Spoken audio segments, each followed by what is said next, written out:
harder to access. Okay. Yeah. By the way, everything you just said about the information, the knowledge, the resources, I completely agree with, and very articulate. Everybody in this group is so articulate.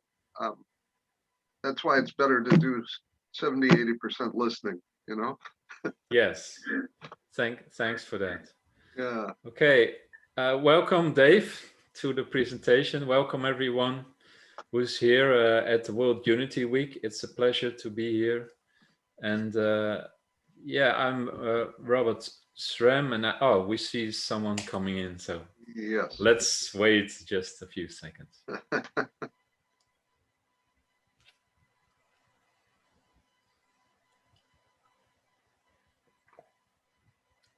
Hello, welcome.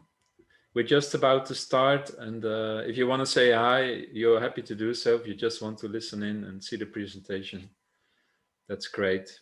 I'm going to... Hello? Hi, Robert. How are you? Hey, is this Lloyd? It is. Well, welcome, Lloyd. Lloyd is a team member of the Hack Humanity group that I'm also a coordinator for. So that's nice that you're chiming in. How are you doing? Yeah, I've been watching kind of on the periphery. I'm still heavily involved with the local Occupy movement, kind of like an elderly Occupy movement that's been raging in my region for 25 years. So I'm still really kind of focused on them right now. But I've been watching all of the stuff going on with Hack and you and all of this World Unity Week. Very interested and very happy to be here today with you guys. Thanks, Lloyd. Lloyd, you are in Nova Scotia, right? Cape Breton Island, yes, Nova Scotia, the most eastern tip that you can drive to in Canada, yeah, we're an island of around 124,000 inhabitants, 4,200 square feet of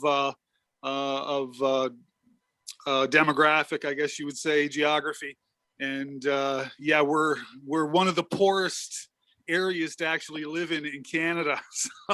So it's an interesting, it's a beautiful place, but it has some economic deficiencies that have been raging on for decades. So yeah. Lloyd, do you consider it as a peaceful surroundings where you are living? Because the theme is all about peace today. It's not. I think we witness, as settlers in my region, we witness an ongoing genocide to First Nations that continues to this day, and it's a lot of just, you know, we talk about this a lot in Hack Humanity. It's an old system of doing things that's kind of outlived its welcome on the planet. So we're seeing a lot of local initiatives start to encourage our Indigenous communities information and education to kind of permeate through you know, settler colonial systems, which is great, but what's already established here is not peaceful. It's not peaceful for them. We see a level of classism on the outside of those Indigenous communities that is not exactly the most peaceful of existences. So, you know, wherever I can find people talking about peace, the better. Yeah. Dave, do you want to share some thoughts? Yeah, good morning, Lloyd. I'm Dave Willard. I'm in Bethlehem, Pennsylvania, and I'm a Zoom tech for World Unity Week, but we're involved with Unity Earth. And I was telling Robert, we went on their Holy Land trip, my wife and I, last year. And interestingly, to respond to your question, Robert, so we're in Bethlehem, Pennsylvania. It's a pretty peaceful community, I'll say. But just as I was talking with you, I saw our neighbor out for a walk, and our next door neighbors are mixed race couple whose sons went to the public high school and dealt with racial incidents. So we've lived with that with them through the whole, you know, George Floyd, Black Lives Matter protests of the last year. The local boards that I'm on, we're all have the diversity, equity, inclusion initiatives now, which we didn't have before.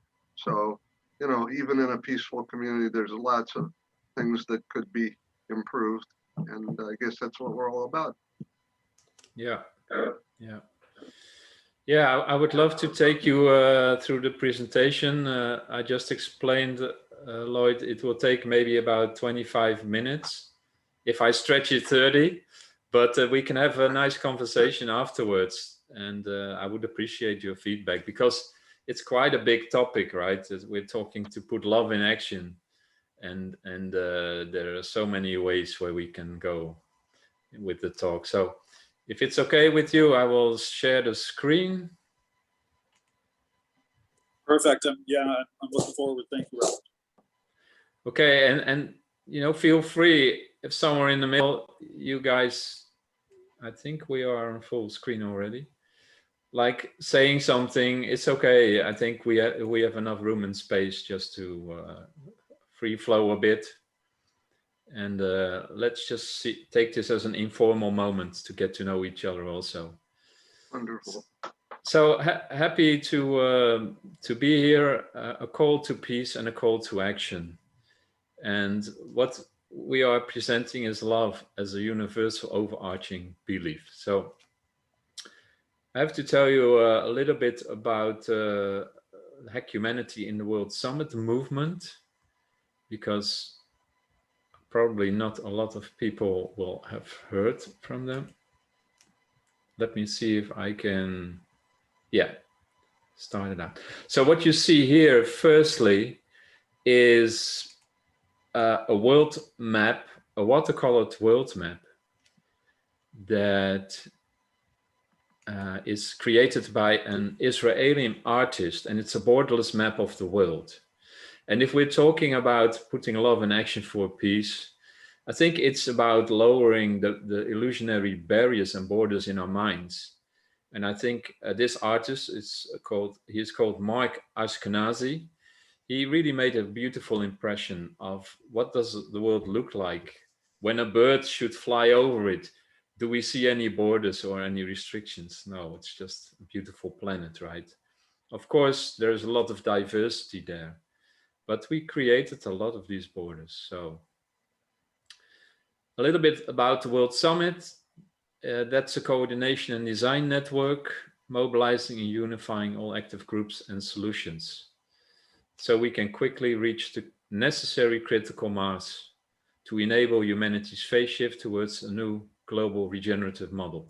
If we talk about critical mass, and some people notice, it takes about 5 to 10% of a group, a minority, to enable change. When this 5% of people sort of activate the change, then normally a lot of other people, the rest will follow.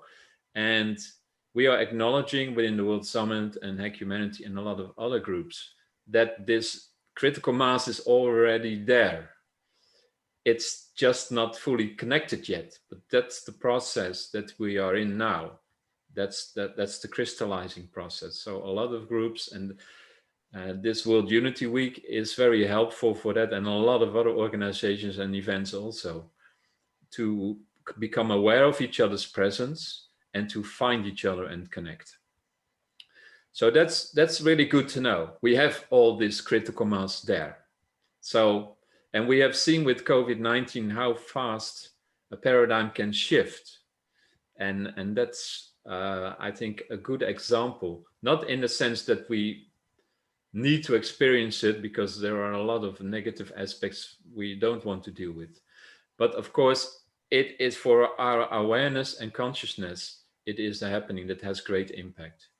And Hack Humanity is a cooperative platform, an action network, where several groups, different groups, World Summit, Eveniente Open Source Everything, the Peer-to-Peer Foundation, and Lloyd's platform. We can mention it later, Lloyd.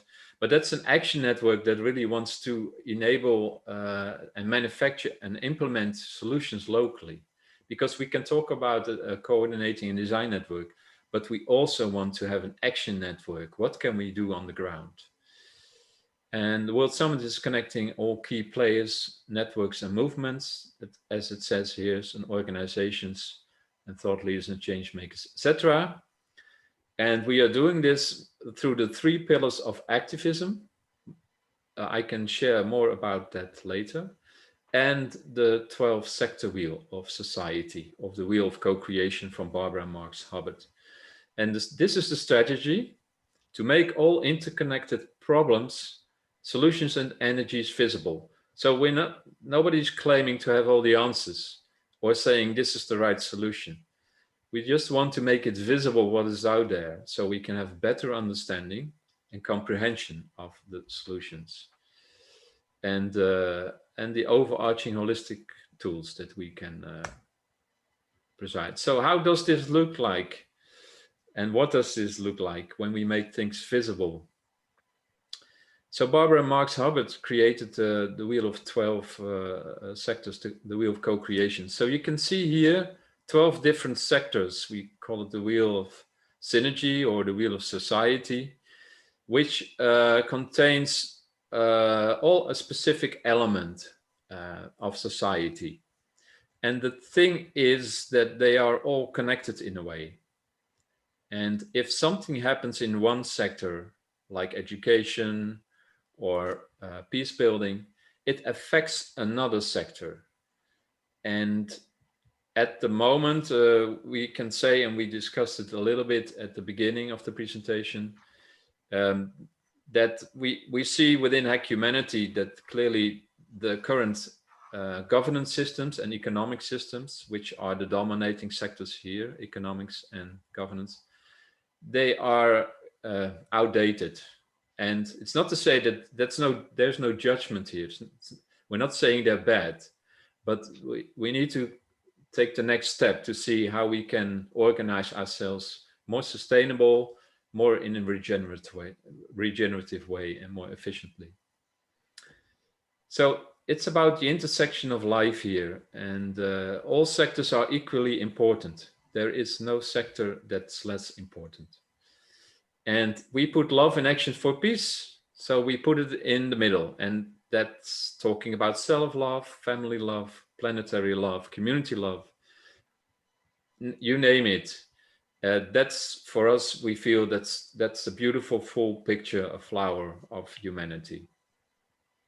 And it's all interconnected. So in this case, we're going to talk about the intersection of peace building, community, spirituality, religion, governance, and economy. And we want to talk about the crisis that we are experiencing. We have COVID-19, of course. We have the climate crisis and the Gaza war recently, and a lot more conflicts worldwide. So if we take a look at COVID-19, we can see all the vaccination is happening worldwide.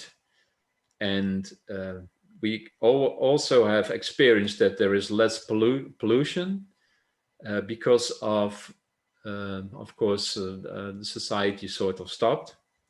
And yeah, that was good for the environment. We also have seen a lot of protests worldwide. But mainly, if you really bring it down to earth, vaccinating is fine, you know, it's good, but it's about fighting symptoms. I think it's very interesting to see where the actual problems come from, right? I mean, if a virus sprung to life at a wild market, you have to ask yourself why these poor farmers are actually there selling all these animals, these wild animals at these places. Couldn't we just come up with something like a universal basic income for them? So we don't need these kind of places where these viruses can happen. So we're talking about fighting symptoms, and we're talking about the root causes. What are they actually? So what is the true reality we see here? So we have two dominating and siloed sectors. and they basically keep each other hostage. And what I mean by that is, of course, that governance tends to govern in favor of big companies, and the big companies, well, they have a lot of power, right? And they have a lot of influence on the economy. So they are sort of keeping each other hostage because we cannot get out easily out of the current systems that we have. But there is always a way. So, and we have chosen love as an example for that.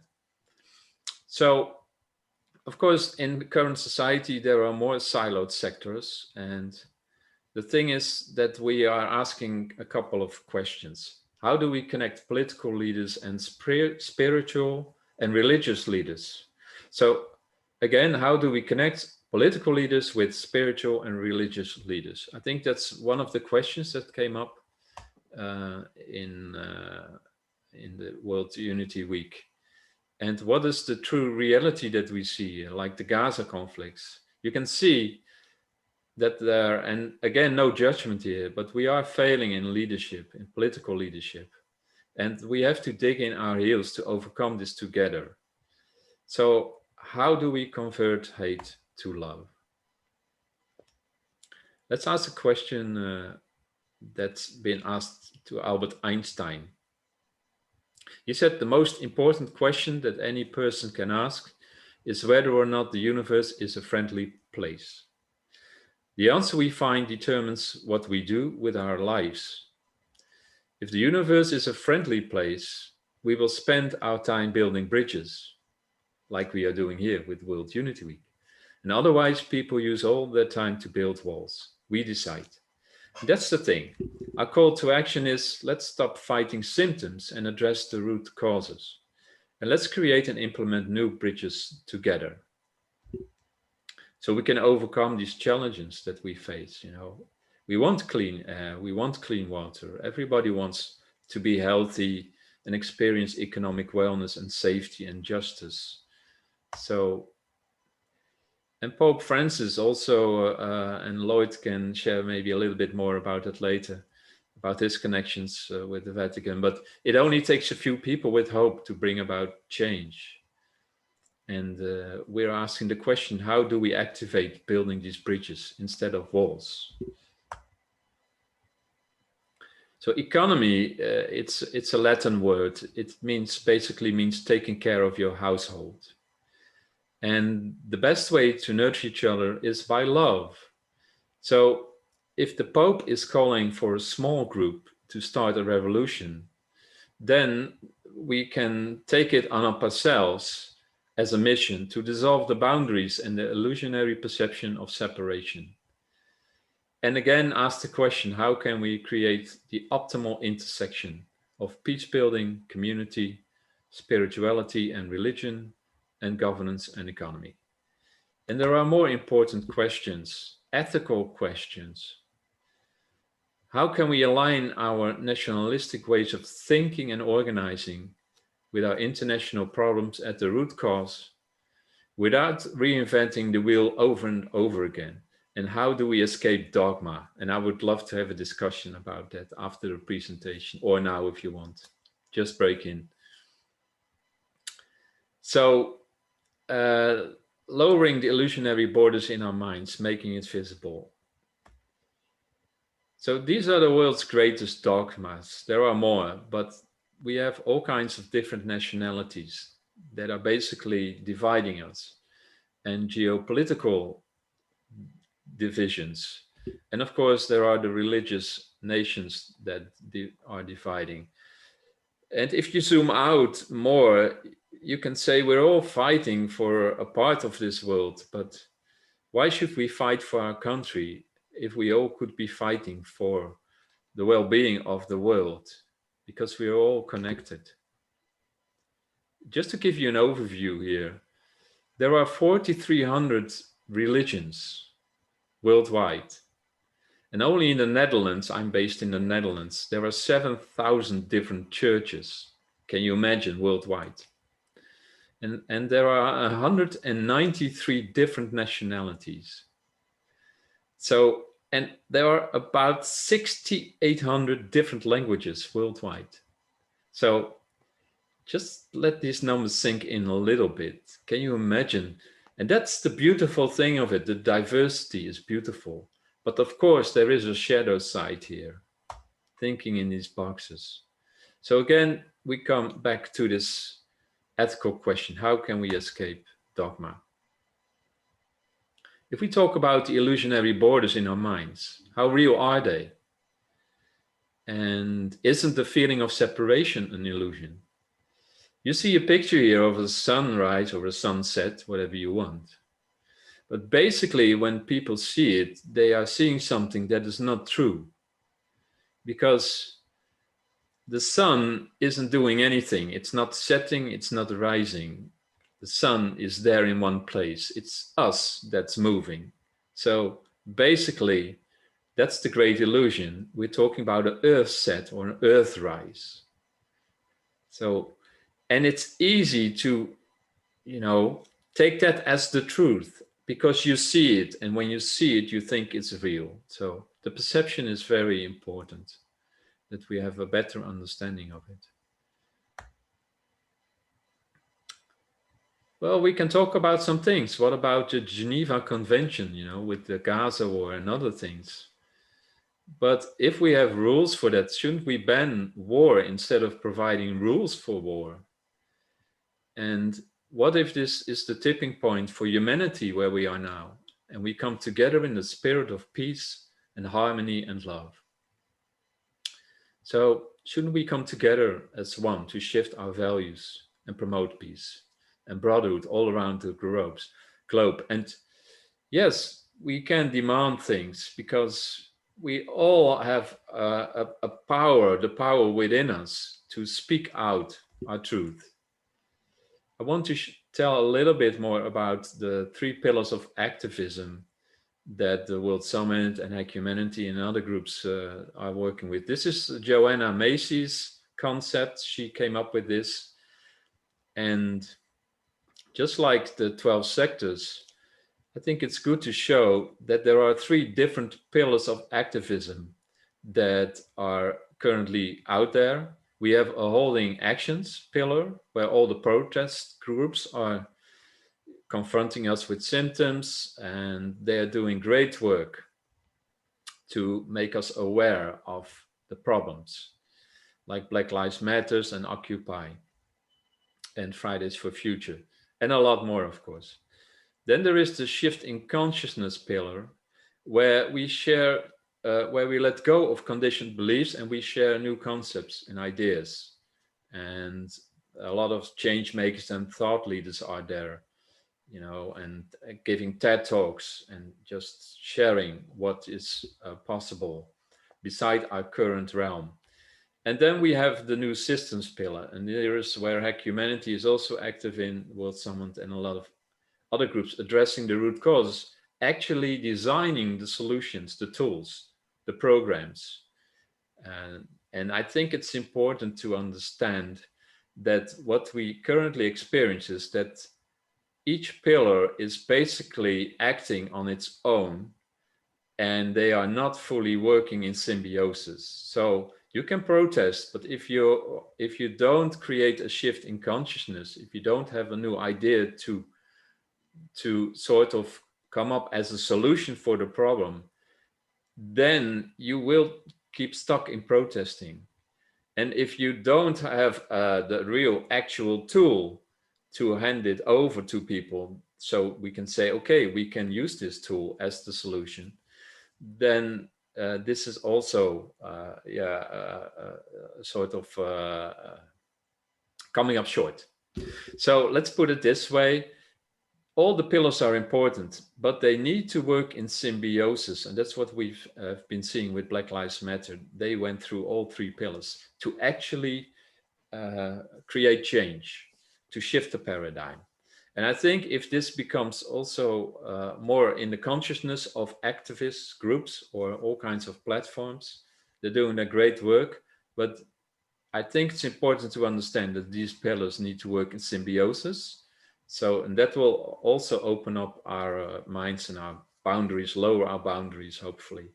So we can get to a regenerative operating system. And we call that the turquoise revolution, but there are already open access economy models and self-governance models that are available. But that's enough about the 3 pillars. So I got a little bit stuck on that, I think. So what is our intention? We want to cultivate a culture of peace. And there are 2 steps here that I want to share with you, because we want to first approach it in a practical way, and then we'll zoom out in a symbolical way. So the first step is to create a platform, a peaceful and sharing and gifting movement that we can launch and show and make visible the wisdom of the crowd. So what is the collective consciousness that is out there? So we're building a network of networks. Unity, Earth is the important part of it also. And we are developing an eco-mapping system to make this visible. So if I click on this picture, you can see this is an overview from one of these coordinating platforms, Co-Create. It goes through all levels. It's important to understand that it's on an individual level that we have gifts and new ideas and concepts. But we're talking about neighborhoods and regions and states and national and global. And it's going from bottom up to top down. This is what sort of we see crystallizing now. You can see here the Sustainable Development Goals, which is one example of making visible what we can do or categorizing sectors. Okay. I have to zoom out a bit.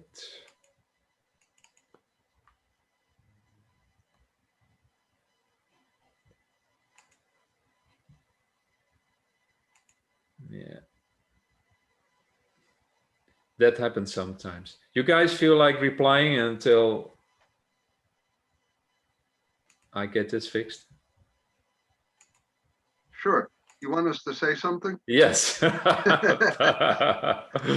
I thought a good example of your 3 pillars of activism coming together was probably what we're going through with police reform in certain, communities in the United States. The defunding the police, which is a bad term for it, or just, the protests that took place after George Floyd was murdered, and then, the call for system reform, and in some cases that's been accomplished. In terms of connecting the spiritual and religious leaders with the government leaders, yesterday on my wife's program, and Lloyd, I was talking, my wife is very involved with UN International Day of Peace, designated day September 21st for 25, 30 years, and promoting it at the UN and around the world.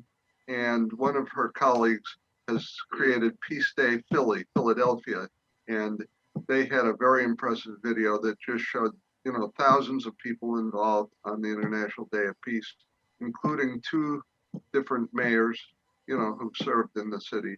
So I thought that was a good example of that. Gee, I'm really glad I got dialed into this today, Robert. Yeah, you're welcome. Thanks, Dave, for reflecting. Lloyd, do you feel like reflecting a bit? Yeah, well, it's been, I find that I'm keeping up to date on everything that's going on in your world, Robert, simply by attending these Zoom meetings, and I want to do more. You know what I mean? I'm starting to wind down my local activities, which are highly investigative of Canadian government, believe it or not. But as I'm winding down and taking all this information that you're talking about systems upgrades and the necessity for us, I'm taking a world of information for my local area in being able to explain to people, this is why we need to upgrade our systems. It's not, we're not fulfilling our purpose on the planet. And one of the most important things in fulfilling purpose is recognizing where we can do better, right? So if what I'm hoping to bring to the table now is more time and more commitment, and an understanding of where this top-down paradigm shift likely happened, and I still, it's not a guaranteed scenario, but 2015 was a turning point in which the Vatican actually created an encyclical and unleashed it on the planet with the help of a chief advisor on climate change, and they started to reframe the planet in terms of our carrying capacity ecologically. So, the Vatican at that time, via Pope Francis and Father Sean McDonough, created an encyclical now that we're starting to see kind of local deployment. In my own province, Nova Scotia, we enacted a legislation in 2019 called the SDG Act, so the Sustainable Development Goals Act, and a part of this was to look at things like circular economies, indigenous wisdom, and bringing that into the fold, saying, what can we learn from First Nations communities about circularity, which in my local area, their whole culture is based on circularity. So in Nova Scotia, we're poised to maybe partake in this on an important level. I'm not going to say it's on a different level, but it's a very important level. So 2015, I was there with kind of Pope Francis's chief advisor on climate change online, watching all of this stuff get developed behind the scenes, and then starting to understand that the Vatican was in the process of divesting hand over fist from the fossil fuel industry. Now, Robert, you made mention of the number of churches. Well, on the planet, we have 400,000 Roman Catholic priests, which means there's hundreds of thousands of locations, community locations, where we're championing this idea of doing better. Our purpose in life is to understand that things are never going to be perfect, but we have to be constantly reforming and working things to the benefit of all life on the planet, not just human beings. Because as we see from the wheel of co-creation, everything is connected, but at the same time, every species on the planet, whether you be an earthworm or an elephant, we're all connected. We have impacts on each other. So I watched that in 2015 kind of play out, and now in Nova Scotia, I'm watching legislation change in favor of, circular economics, Nadukalink, which is the Mi'kmaq word for, sustainability. So it's been a pretty amazing journey thus far, and meeting people along the way is it's been an honor to be able to do that. Yeah. Thanks so much, Lloyd, and welcome, Lorraine. Thanks for joining.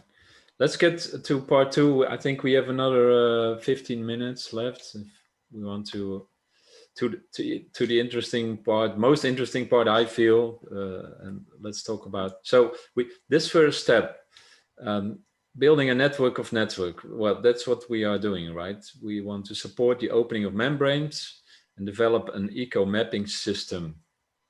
And several groups are already working on that intensively to make this visible.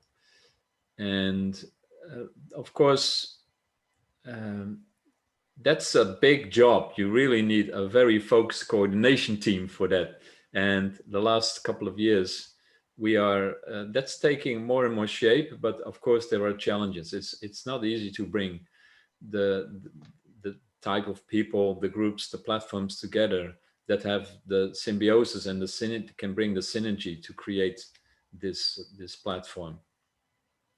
So that's the first step, because if we don't see what's happening out there, how can we even understand all the connections?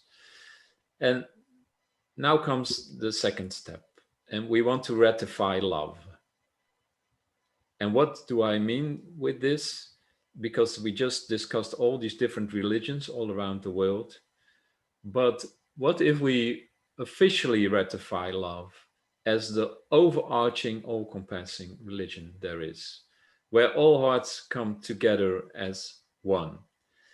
And this has to do, if you go back to all the different languages, like in your region where you live, you must have dialect, right? So you have a universal, you have a country language, a native language, and you have local languages like dialects. But it doesn't mean they cannot exist in coherence with each other, right? They are there. And that's how I feel about English. We can all communicate through English with each other right now. And it's fine to have our own national levels there. That's great. So you can see love as a sort of a same example of that, as a symbolic overarching belief. And we already did this. We documented a registered letter in 2013, where we officially registered it as a universal belief. And we want to do this to sort of help us lower these illusionary borders in our minds, because if we can have a universal understanding that this religion is including everyone, every man, child, woman, every animal, every aspect of nature of the planet, then that's already a big step in our mindset. So we don't have to push that hard to sort of, you know, say that our country is the best or our language is the best. No, everything is okay, but we just put it there as an overarching religion. And yeah, it's still the dogmas. After thousands of years, we are still struggling with dogmas. And that's what really intrigues me on a personal level, specifically. We don't seem to be able to get out of that dogma trap together. We keep falling back, going on in loops and loops, and defending our own beliefs. So perhaps now it's time to overcome that phase and become more conscious of it and make that step in our mindset. So the call to action, we want to support the peace dialogue and call upon all religions and all people to officially accept this symbolic overarching belief, love, that unites us all. And there's a quote here: let every shadow of war exhilarate the light of coming together for peace. And yeah, that's basically the message. Again, your belief remains unique. You don't have to be afraid that you lose it. You can be proud of it, but also be proud of the greatness of this overall compassing feeling of love. And I think it's a crucial step to lower these illusionary borders in our minds, and that can result to a better world. It's not the answer, but it's a step. All sectors are connected, work in symbiosis here. We can take care of each other, the basic needs, and mentally and physically, and restoring balance for everyone to thrive with love and compassion. And of course, the harmony is important, to live in harmony with another. That's the basis of all good relationships, a good friend once shared with me. So let's all hearts come together as one. I think that completes the presentation. We can share some links later about the World Unity Week, Hack Humanity, but also you can sign the declaration. There's a specific link here. It's a petition. So if you want to sign it, and our gratitude goes out to World Unity Week, Unity Earth, but also to the Ubiquity University and Humanity Rising and Peace Lab, because this is sort of a co-creation from different presentations. So thank you again for watching, and I will stop sharing the screen and we can have a short after talk. Thank you so much, Robert. I put it in the chat, my email address. Would you mind sending the presentation? Yes, of course. I'll be happy to. I will copy it. Wonderful. Maybe, Lorraine, do you have some reflections, or do you want to respond, or just remain silent? That's okay too.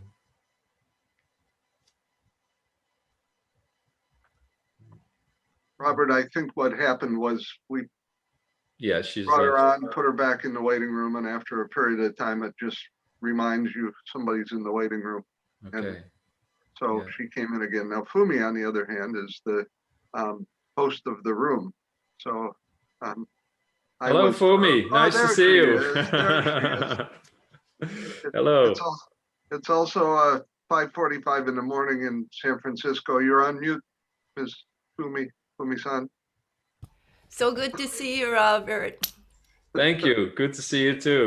Good morning. And I was listening off camera because it's still about 5:30 a.m. here. Oh dear. But thank you for being part of our room and bringing your gifts and wisdom on the love in action. What a beautiful and powerful topic that we need so much these days. Love in action. Okay, Fumi, Wow. Yes. do you know, or otherwise, would you like to guess where Robert is located? In Europe, I would think. No? Okay, you Yeah, got it. yeah. I'm in currently in the Netherlands, in Rotterdam. Oh, beautiful. Beautiful. And then down below, we have a gentleman, Lloyd, from Cape Breton Island, Nova Scotia. Who is that? Lloyd, you want Hi. to? Yeah. Yes, hi, I'm Lloyd McPherson. I've known Robert now for a number of years through affiliations with Hack Humanity and World Summit. And I'm in Cape Breton Island, Nova Scotia. It's on the very eastern tip of North America. That's right. That's right. You don't hear much about that region these days.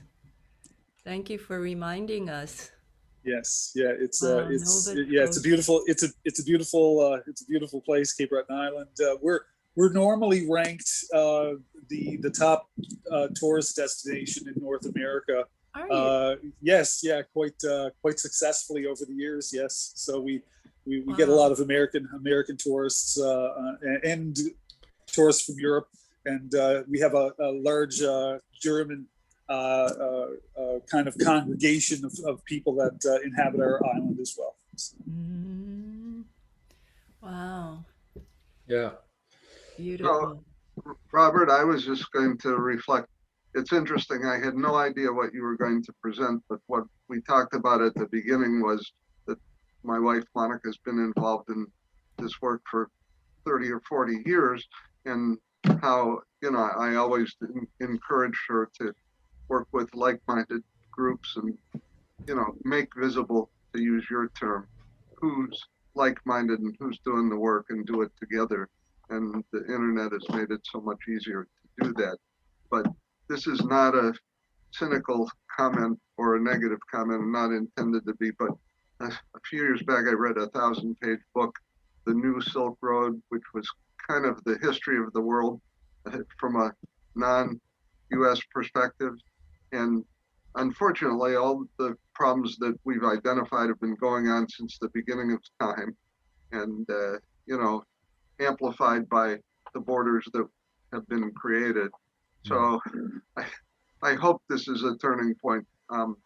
As I said, we've been at this, my wife and I, together for years and years, and things seem to be shifting and changing now. So hopefully we can take advantage of that. So not intended to be cynical, but man, we're reversing a,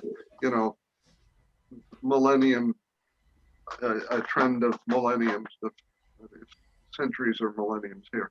The last thing I'll say, all the religious groups working together is key, and yet we have also religious groups, and I'll say it out loud, the evangelicals who don't necessarily buy into this. Okay. Yeah. So Yeah. Yeah. Okay, this is being recorded, so I better be careful what I'm saying, but No, totally. Thanks for sharing your thoughts, and of course, the challenges are immense, and yeah. But again, on the other side, you know, if we are caught in these patterns, fighting symptoms over and over again, at some point, you can imagine that we reach a level of consciousness that we recognize this, we acknowledge this, and when we do, what's the point then of, you know, keep yeah, coming up with solutions for, and the problems keep coming back. So at some point we'll get to the root causes, and yeah. So and I know if you go back in history, everything that happened, maybe we at some point should try to lose all, specifically not ignore it, but to let go, maybe let go of these negative associations that we experienced, and sort of free ourselves. yeah.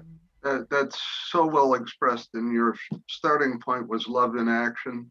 And, you know, the theme for this World Unity Week this year is let's do something. Yeah. And Fumi knows because she heard me express this yesterday. I'm very action oriented. And yes, I know you have to plan and reflect and strategize and think about what you do. So it's not ready, fire, aim. I get that. But I'm very action oriented. And, you know, I've just, for example, on Wednesdays, I take bread from our local grocery store to a food bank or a hospitality center. And, you know, it's what I like to do. My wife likes to be involved in the big global things. I like to do things locally, but the action part of it is so key, you know. Yeah. And when we get together as a group, Unity Earth, for example, they have their Wednesday evening calls, or it's evening for us. And, you know, it's everybody talking about what their plans are, but then I hope they leave that call and I'll go out in the world and do something. Let's do something is our theme. I know Fumi does. She wants peace to prevail on earth. That's a good idea. Yeah, Robert, do you know about peace polls? No, I don't think I You do. don't know. Okay. So I'm with May Peace Prevail on Earth International, and it's a Japanese founded movement that started over 70 years ago. And the message put out by, well, the founder, Masahisa Goi, who was a visionary at that time, and after the bombings of Hiroshima and Nagasaki, he really felt that, you know, Japan had a mission to put out a really strong message of peace out to the world. And through his meditation, he received the words, may peace, or the prayer, the invocation, may peace prevail on earth. And so since then, it's really been embraced by, don't you think, Dave? It's become a world, a global message of peace now, not just something that started in Japan. And peace bowls, I'll go off Yeah. to show you one in my Yes. room. And I'm on the virtual background for see the peace bowl here? Not yet. Oh, not yet. Fumi, So Tell- this is a peace pole. no, we And can't it's- see it. Your You camera can't is see- Why turned. can't you see it? Your camera is turned off, maybe. My camera's turned off. Oh, it's turned off. Huh. There. Okay. Yeah. So this is a peace bowl. Oh, the peace pole. Oh, right. I don't know if you know there's one in front of the Peace Palace in The Hague, you know. So this has all the, you can choose what languages you want. We stock languages of the world. This one actually has 8 languages, and it's planted in the ground, and we call it the acupuncture of the earth. And there's over 200,000 of these standing on the planet. Can you imagine? Wonderful. So it's You know, I like to call that my love in action, because people actually go and plant these. And then, you know, we're creating this whole big network of this, you know, message to raise consciousness, because this is constantly alive and working. And, you know, instead of thinking negative thoughts, you know, let's visualize peace prevailing on earth. Peace prevails on earth. So I think it's a beautiful project, and it's what I love to do and what I'm connected with. Because, you know, my mother is Japanese, so it's sort of like bridging East and West for me, bringing this out from Japan. And I've been so blessed to be able to work with this whole movement. Beautiful. Thank you for sharing and showing You're this. welcome. Yeah. And You know, Dave That's and amazing. Monica, yes. Yeah, that's amazing. I was just going to say that's very, Oh. very nice. So I hope you get to plant a peace spore. At least now it's in your, you know, thought, in your field, that you get to see it someday, planted somewhere. So, Yeah. Robert, this is my wife, Monica, who I spoke of many times in the last 1 hour. Hello, Monica. Colleague of morning. Fumi's, and Lloyd is on from Cape Breton Island, Nova Scotia, and we don't think Lorraine is here, but if she is, hi. But Robert and Lloyd, every time somebody sees a peace pole now, they report it back to us, particularly to Monica, because she's worked with Fumi on this for many years. We have a peace pole outside and one like this one in our house. So, Oh, great. I'm sure there must be a map. Yes. A Google map. wow. Oh, Fumi, you should Robert. share that. Robert, go to our website is very simple, worldpeace.org. Okay. So if you go to worldpeace.org, we started a virtual peace pole map where people can go and post their map, not only a real map, but you can post your virtual map, meaning where you want peace in the world, and plant your virtual map on the map, on that map. So thank you, Monica, for reminding me about that map. Beautiful. I want to thank you so much, everyone, for being here and your sharing. And I'm afraid we have to sort of close up, because we need to give space for the next presentation, I believe.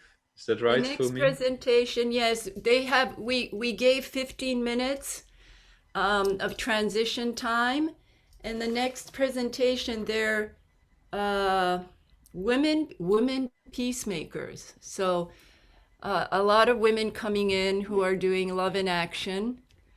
So Great. this is very exciting. So,